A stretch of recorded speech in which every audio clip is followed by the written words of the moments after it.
I am Donja R Love. I am a playwright, and I am the writer of the play One and Two, which is being produced here at the New Group. And I'm so excited. Why One and Two? Why now? Why is it important to tell this story? I think about a 2016 study that was done by the CDC, and the study revealed that one in two black, gay, and bisexual men will be diagnosed with HIV in their lifetime. And that was 3 years ago.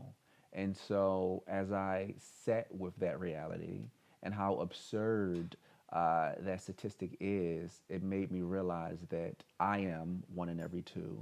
So many individuals who I know are also one in every two, and seldom do we get to see our stories on stage reflected in a very full way, reflected in a very human way. And so that is why One and Two is so important.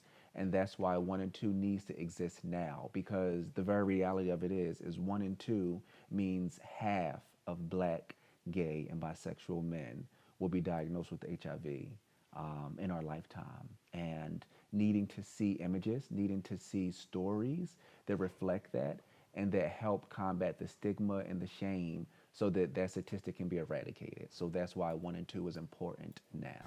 The first thing that comes to mind in terms of what's different with this play than my other plays probably is that this is the most vulnerable that I've been. This is a play where I completely went like this. I opened myself up, I turned myself inside out, and I said, this is me. I didn't hide behind any characters. I didn't hide behind any plot. I just really thought about and reflected on the last 10 years of me being HIV positive and what that experience was like for me and how I navigated through, how I'm still navigating through my status. And so I think that is one of the fundamentally different things about this play in comparison to my other plays, in comparison to other plays that were produced, like Sugar in Our Wounds and Fireflies, is this play is coming from such a deeply personal place. And I felt that the best way to tell a story about black, queer, HIV positive folks was to come from a truthful place, was to come from a place that isn't trying to hide behind any characters or craft or technique, but to just be honest. So that is the thing that makes this play so different than my other works. What has the rehearsal process been like? The rehearsal process, it has it has run the full gamut for me. It has been incredibly healing. It has been incredibly soft. It has been incredibly challenging. Uh, my director, my amazing director, Stevie Walker Webb, my amazing actors, Jamil Dupson, Leland Fowler, Eddie Morere, have all been so incredibly wonderful during the process. The new group has been so incredibly helpful during the process, and they have done their best to honor not just the play, but to honor me as well, to honor the black, queer, HIV positive community, and to make sure that we are all telling a story that we feel proud of, that we can scream from the mountaintop, hey, we've done this thing, and you should come and see this, and this is why you should come and see it. And so all of that has made this process incredibly rewarding, and a process that I think has truly strengthened me, not just as an artist, but as a human being. And it let me realize what I'm capable of as an artist and as a human being. So this will, I think I can say with confidence, this will go down in history as one of the most memorable rehearsal processes that I have ever been a part of. One of the most memorable artistic things I've ever been a part of. Oh my goodness! What can I say? What can I say about the play, about the plot without spoiling? Um, what I will say is the audience has a lot of power. The audience has so much power in this play, and I would also encourage individuals, because of the amount of power the audience has, I would encourage folks to come multiple times because you may see a different version of the play.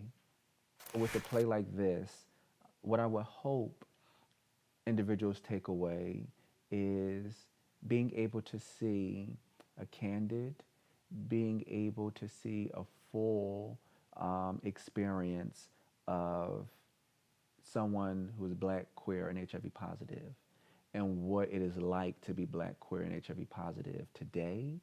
And I would hope that folks go out into the world and hold space with individuals who exist within these identities of black, queer, HIV positive, to be able to help rid the world of stigma, to be able to help rid the world of shame, so that this statistic of 1 in 2 black, gay, and bisexual men being diagnosed with HIV in their lifetime will no longer exist. And the way that that will no longer exist, oftentimes people talk about a cure, which I think is absolutely amazing and necessary. In order for us to get to a cure, we need to exist in a stigma-free world. We cannot get to a cure unless we get to a stigma-free world first. So I would hope everyone who sees this show will work towards building a stigma-free world. And what does that look like? Talking to individuals who are HIV positive. I came across an article yesterday that said 28% of millennials are scared to hug somebody who is HIV positive. Millennials in 2019 going on 2020. So I would hope that we are able to rid ourselves of the stigma, and I would hope this show helps with that. And I would also hope that people tell people to come and see this show to be able to help the conversation continue. That's my hope. Okay, so I'm going to give y'all a little taste, just a little teeny taste of 1 and 2. So here is a clip. Here is a snippet from 1 and 2 here at the new group. And I'm just giving you this because you have to come and see the show for yourselves. Look, everything will be okay. Okay?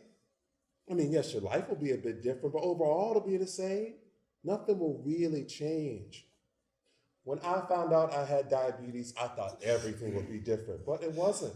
I still eat cornbread, collard greens, macaroni and cheese, fried chicken, smothered chicken, pork chops, hog maws, ham hocks, yams, sweet potato pie, banana pudding, rice pudding, peach cobbler, blackberry cobbler, snickerdoodle cookies, pineapple upside down cake, and drink sweet tea to wash it all down. Okay? But this isn't diabetes. I have to tell my mom and my boyfriend, well, he's actually not my boyfriend anymore. I broke up with him because I thought it's somebody better out there for me, but me and him, he's not going to want to do that anymore.